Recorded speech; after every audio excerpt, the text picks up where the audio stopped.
You can't say it, but you know it's true. Good evening, everybody. It is an honor to be here at my last, and perhaps the last, White House Correspondents' Day.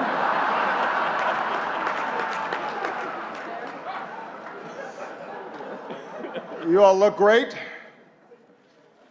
The end of the Republic has never looked better.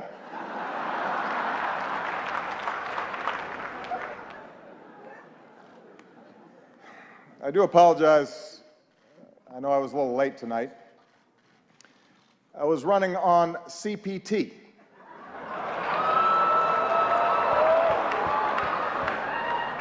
Which stands for jokes that white people should not make.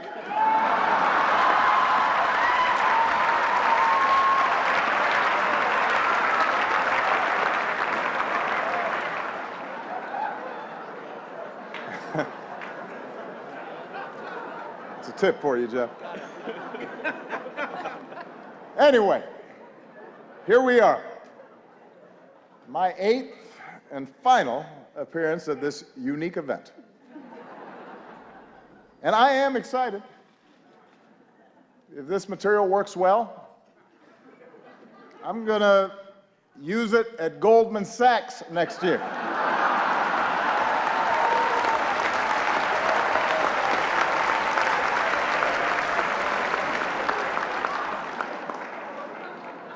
Earn me some serious Tubmans. That's right. That's right.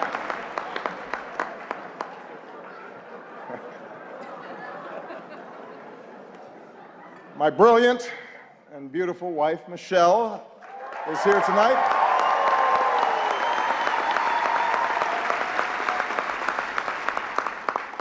She looks so happy to be here. That's called practice. It's like learning to do 3-minute planks. She makes it look easy now, but next year at this time, someone else will be standing here in this very spot, and it's anyone's guess who she will be. But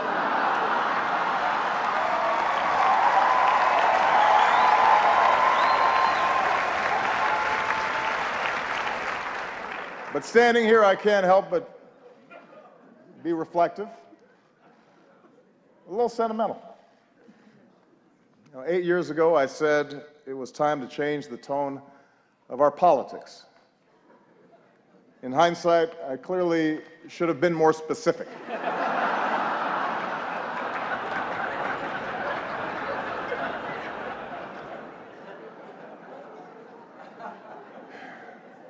Eight years ago, I was a young man, full of idealism and vigor. And look at me now. I am gray, grizzled, just counting down the days till my death panel.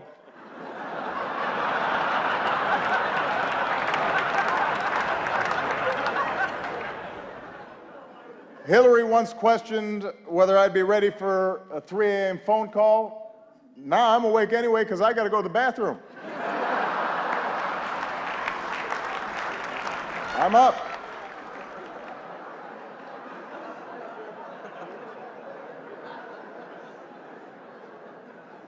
In fact, somebody recently said to me, Mr. President, you are so yesterday. Justin Trudeau has completely replaced you. He's so handsome, he's so charming. He's the future. And I said, Justin, just give it a rest.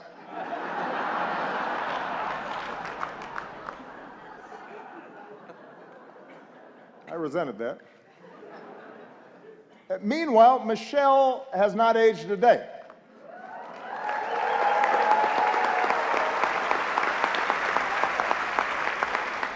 The only way you can date her in photos is by looking at me. Take a look. Here we are in 2008. Here we are a few years later. And this one is from 2 weeks ago.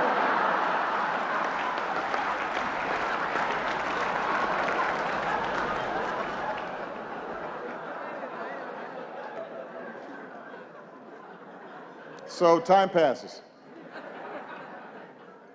In just 6 short months, I will be officially a lame duck, which means Congress now will flat out reject my authority, and Republican leaders won't take my phone calls. And this is going to take some getting used to. It's really going to, it's a curveball. I don't know what to do with it.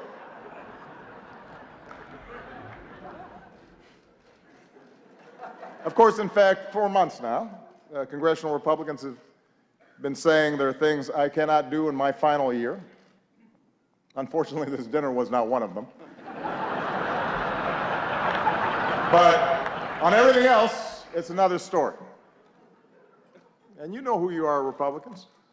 In fact, I think we've got Republican Senators Tim Scott and Cory Gardner. They're in the House, which reminds me, security, bar the doors. Judge Merrick Garland, come on out. We're going to do this right here, right now.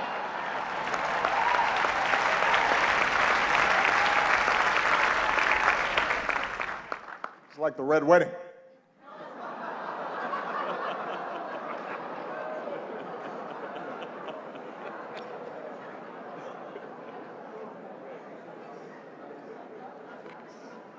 But it's not just Congress. Even some foreign leaders, they've been looking ahead, anticipating my departure. Last week, Prince George showed up to our meeting in his bathrobe. That was a slap in the face.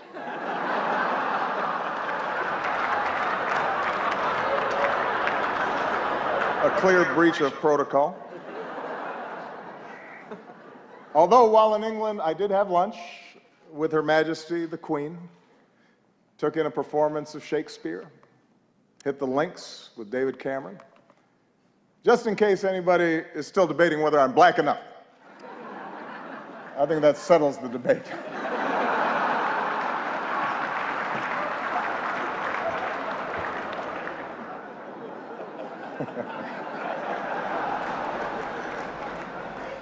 I won't lie. Look, this is a tough transition. It's hard. Key staff are now starting to leave the White House. Even reporters have left me. Savannah Guthrie, she's left the White House press corps to host the Today Show. Norah O'Donnell left the briefing room to host CBS This Morning. Jake Tapper left journalism to join CNN.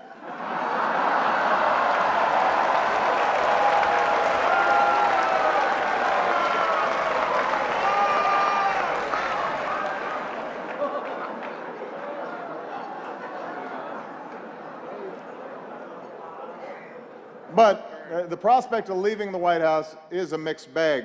You might have heard that someone jumped the White House fence last week, but I have to give Secret Service credit. They found Michelle, brought her back. She's safe. She's safe back at home now.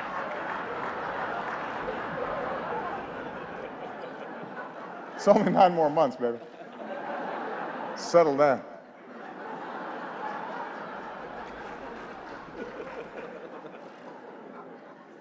And yet somehow, despite all this, despite the churn, in my final year, my approval ratings keep going up.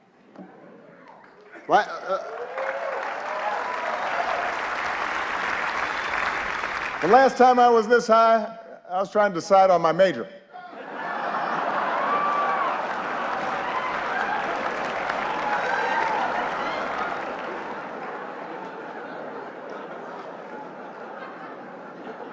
And here's the thing, I haven't really done anything differently.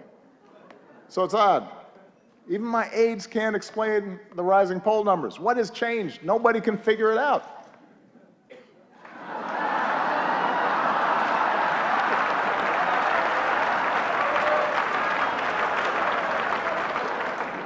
Puzzling. Anyway, in this last year, I do have more appreciation for those who've been with me on this amazing ride. Like one of our finest public servants, Joe Biden. God bless him. Love that guy. I love Joe Biden. I really do. And I want to thank him for his friendship, for his counsel, for always giving it to me straight, for not shooting anybody in the face. Thank you, Joe.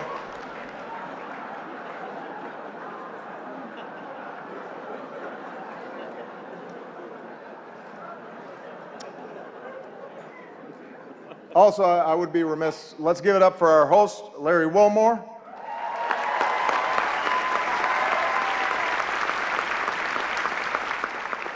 Also known as one of the two black guys who's not Jon Stewart.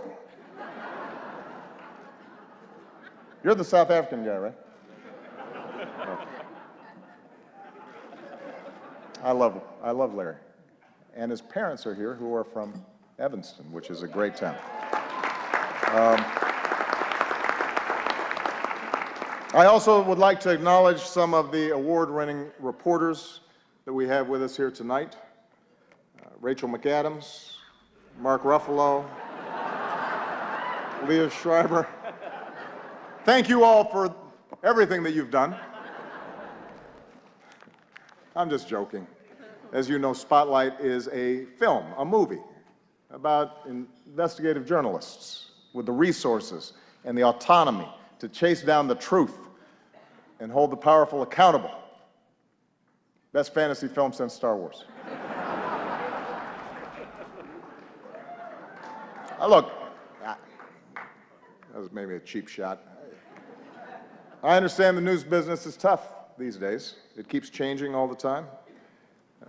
Every year at this dinner, somebody makes a joke about BuzzFeed, for example, changing the media landscape. And every year the Washington Post laughs a little bit less hard.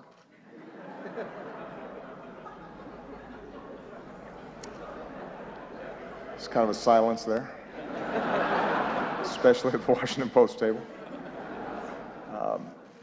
GOP Chairman Reince Priebus is here as well. Glad to see that you feel that you've earned a night off. Congratulations on all your success. The Republican Party, the nomination process, it's all going great. Keep it up.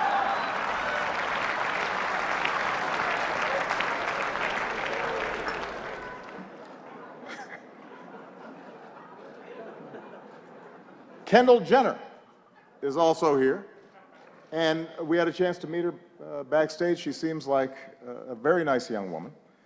I'm not exactly sure what she does, but I am told that my Twitter mentions are about to go through the roof.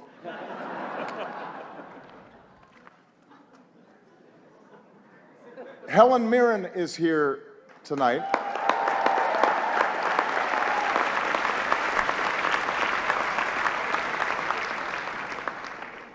I don't even have a joke here. I just think Helen Mirren is awesome.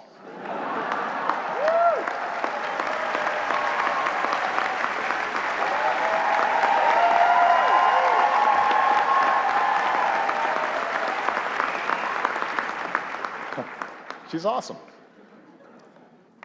Sitting at the same table, I see Mike Bloomberg.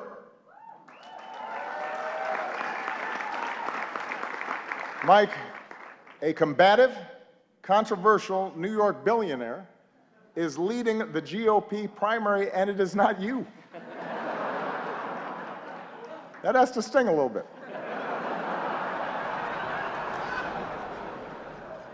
Although it's not an entirely fair comparison between you and the Donald. After all, Mike was a big city mayor. He knows policy in depth, and he's actually worth the amount of money that he says he is.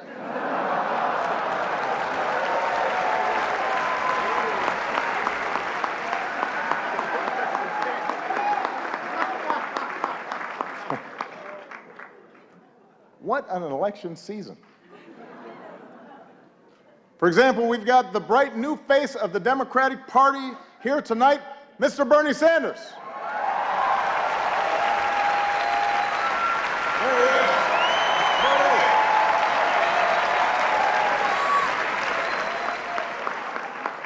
Bernie, you look like $1 million. Or to put it in terms you'll understand, you look like 37,000 donations of $27 each.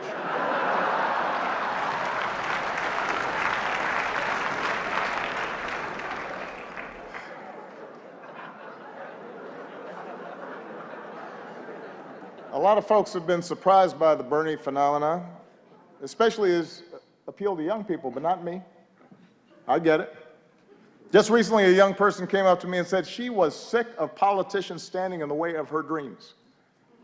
As if we were actually going to let Malia go to Burning Man this year. Was not going to happen. Bernie might have let her go, not us.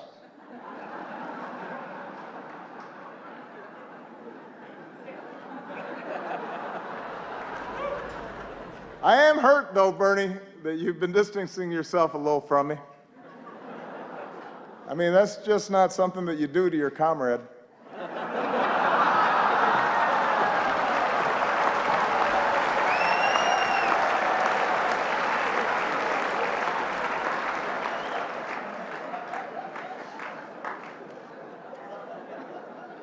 Bernie's slogan has helped his campaign catch fire among young people. Feel the burn. Feel the burn. It's a good slogan. Hillary's slogan has not had the same effect. Let's see this.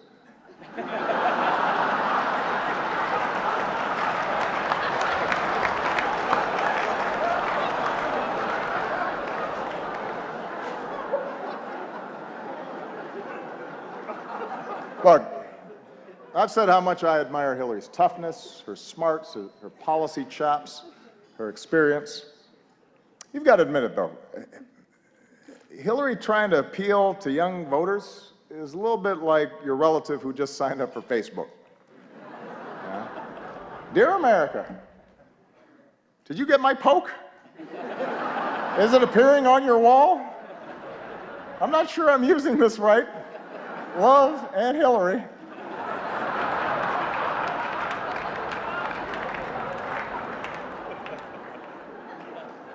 It's not entirely persuasive. Meanwhile, on the Republican side,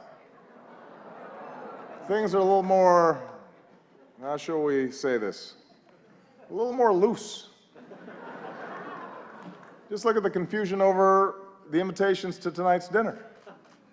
Guests were asked to check whether they wanted steak or fish, but instead, a whole bunch of you wrote in Paul Ryan.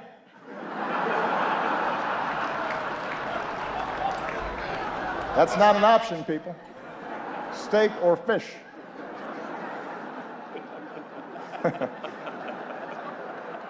You may not like steak or fish, but that's your choice.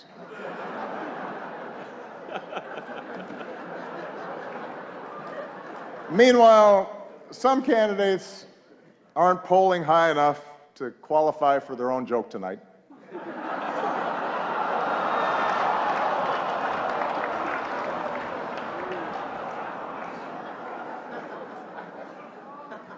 The rules were well established ahead of time. And then there's Ted Cruz. Ted had a tough week. He went to Indiana, Hoosier country, stood on a basketball court, and called the hoop a basketball ring.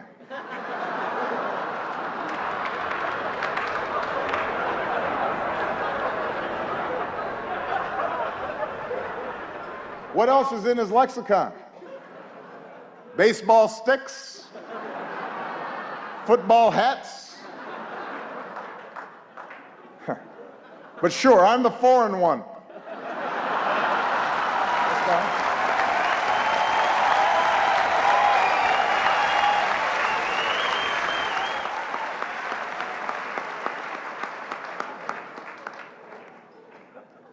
Well, let me conclude tonight on a more serious note. I want to thank the Washington Press Corps. I want to thank Carol for all that you do. You know, the free press is central to our democracy, and nah, I'm just kidding. You know I've got to talk about Trump. Come on.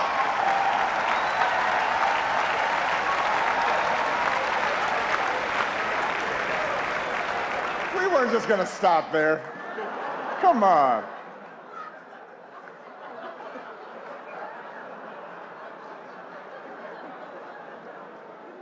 Although I am a little hurt that he's not here tonight.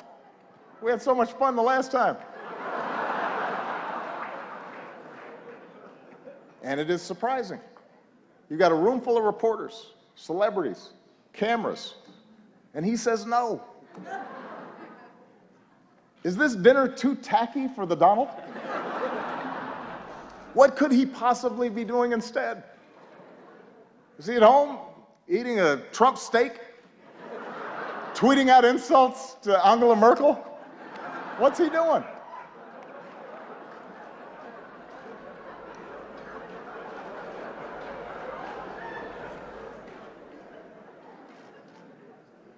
The Republican establishment is incredulous that he's their most likely nominee. Incredulous, shocking.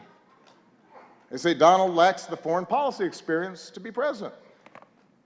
But in fairness, he has spent years meeting with leaders from around the world. Miss Sweden, Miss Argentina, Miss Azerbaijan.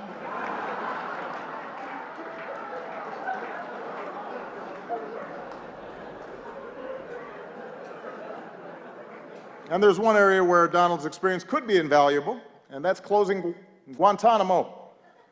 Because Trump knows a thing or two about running waterfront properties into the ground.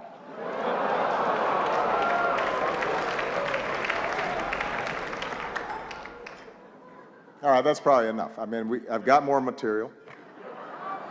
No. I don't want to spend too much time on the Donald. Following your lead, I want to show some restraint.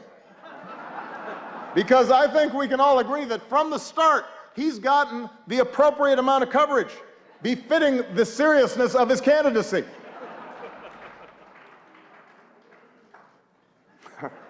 I hope you all are proud of yourselves. The guy wanted to give his hotel business a boost, and now we're praying that Cleveland makes it through July.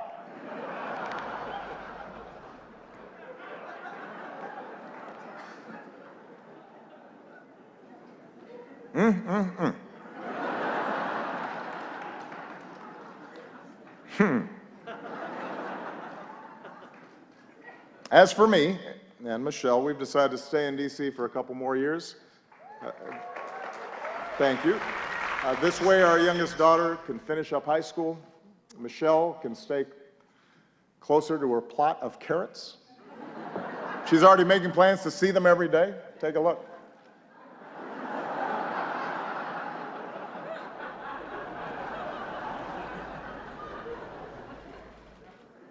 But our decision has actually presented a bit of a dilemma because traditionally presidents don't stick around after they're done. And it's something that I've been brooding about a little bit. Take a look. The Obamas are staying in D.C. for 2 years after the president leaves office. He's about to go from commander-in-chief to couch commander. You, Chuck Todd. What am I going to do in D.C. for 2 years? You've got a real dilemma, Mr. President. I can't go every day, can I? Which you like better, these or these? Joe, they're the same. They capture different moods. Joe, I need some focus here. Comes in there during aviator time, thinks everything. I'm sorry, what's that? I said, Mr. President, you had to be practical. And look, you can drive again, you're going to need a license. You love sports. Why don't you volunteer to work for one of the teams around here? Is this the Washington Wizards? I understand you're looking for some coaching help. Let's just say I coached my daughter's team a few times. Hello? Hello?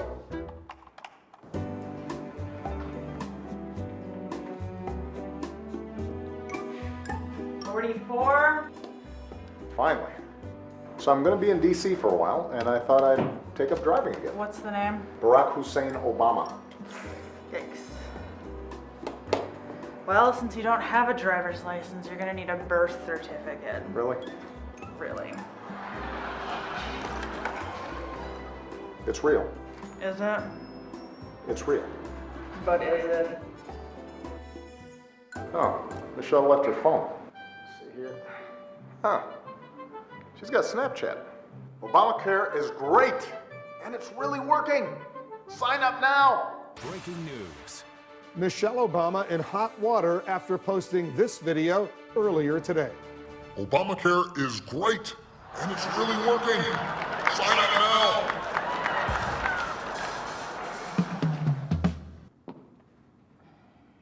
No? No. Did it get a lot of views at least? Honey, enough. Why don't you just talk to somebody who's been through this? I gotta go to Soul Cycle. She's right. I know who I need to talk to. Hey, it's Barack. Listen, can we get together? Now that is a great move. Yeah, it's good for me. It's good for me.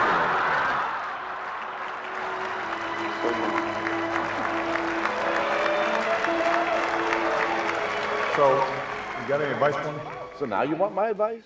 First, stop sending me all these LinkedIn requests. And second, here's the beauty of this whole thing. You've got all the time in the world to figure this out. You can just be you for a while. If you know how to do that again. So I can just be me. And I can wear my mom jeans in peace. I hate these tight jeans. Good. Yesterday, I had a beer at 11:30 in the morning. And you know, McDonald's now serves breakfast all day long. You know, Michelle's going to be at spin class, so she'll never know. Right. Let it go. You know, it won't be long. You'll be able to walk right out of the Oval Office singing zippity-doo-dah, zippity-yay. And you got plenty of time to work on your tan. And you know what?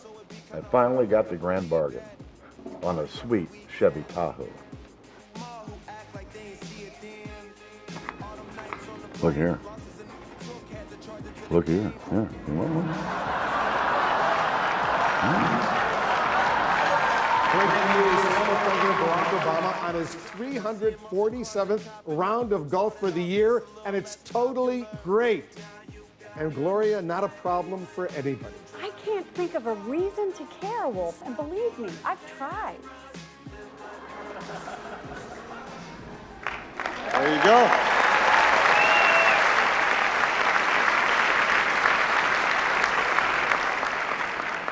I am still waiting for all of you to respond to my invitation to connect to LinkedIn.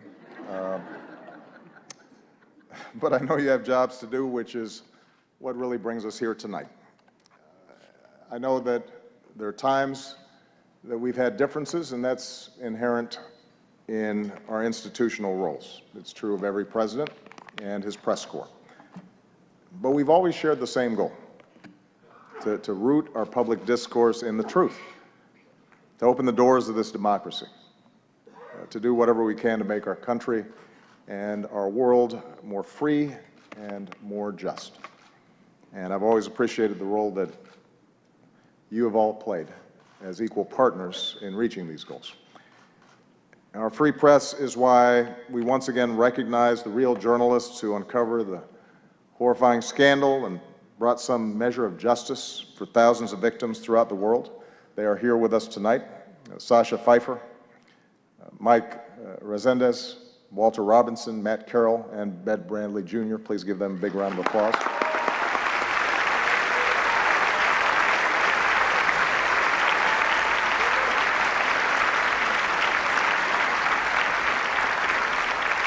Our free press is why, once again, we honor Jason Rezaian.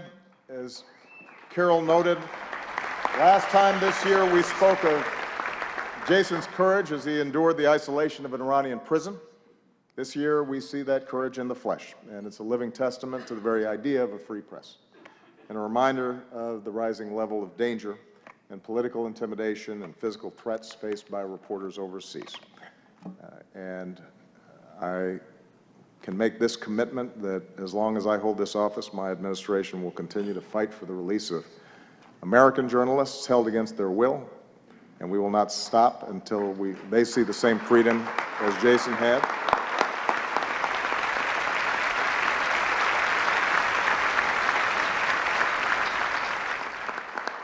At home and abroad, journalists, like all of you, engage in the dogged pursuit of informing citizens and holding leaders accountable and making our government of the people possible. And it's an enormous responsibility. And I realize it's an enormous challenge at a time when the economics of the business sometimes incentivize speed over depth, and when controversy and conflict are what most immediately attract readers and viewers. The good news is there's so many of you that are pushing against those trends. And as a citizen of this great democracy, I am grateful for that. For this is also a time around the world when some of the fundamental ideals of liberal democracies are under attack, and when notions of objectivity and of a free press and of facts and of evidence are trying to be undermined, or in some cases ignored entirely. And in such a climate, it's not enough just to give people a megaphone. And that's why your power and your responsibility to dig and to question and to counter distortions and untruths is more important than ever. Taking a stand on behalf of what is true does not require you shedding your objectivity. In fact, it is the essence of good journalism. It affirms the idea that the only way we can build consensus, the only way that we can move forward as a country, the only way we can help the world mend itself is by agreeing on a baseline of facts when it comes to the challenges that confront us all. So this night is a testament to all of you who've devoted your lives to that idea, who push to shine a light on the truth every single day. So I want to close my final White House Correspondents' Dinner by just saying thank you. I'm very proud of what you've done. It has been an honor and a privilege to work side by side with you to strengthen our democracy. And with that, I just have two more words to say. Obama out.